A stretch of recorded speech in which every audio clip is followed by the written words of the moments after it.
Finally, U.S. Air Force released new fighter jet to replacement the F-22 Super Raptor. U.S. Air Force to advance stealthy successor for F-22 Raptor. The U.S. Air Force has secretly designed, built, and flown at least one prototype of its enigmatic next-generation fighter jet. The service's top acquisition official confirmed to Defense News on August 14. The development is certain to shock the defense community, which last saw the first flight of an experimental fighter during the battle for the Joint Strike Fighter contract 20 years ago. With the Air Force's future fighter program still in its infancy, the rollout and successful first flight of a demonstrator was not expected for years.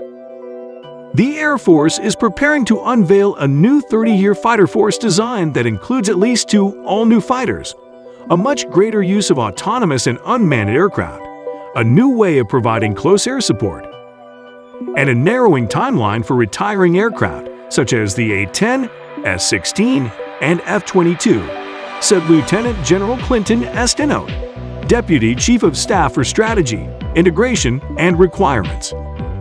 Hanout said the F-22 will begin to phase out in about 2030. The exact timeline will be situation dependent, and the next generation air dominance fighter will be needed soon to defeat a Chinese stealth aircraft and missile threat that is closer than we think. The U.S. Air Force is planning to reduce its fighter fleet from 7 types to 4+1 is the kickoff of a transparency campaign to explain choices to be unveiled in the fiscal 2022 budget submission.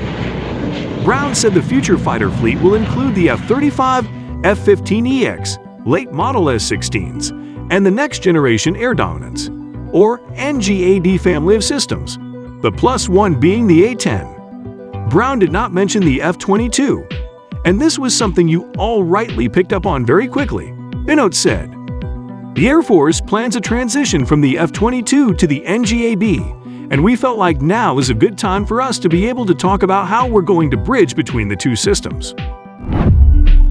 While the F-22 is a good airframe, it has been updated and will continue to receive upgrades, mostly sensors.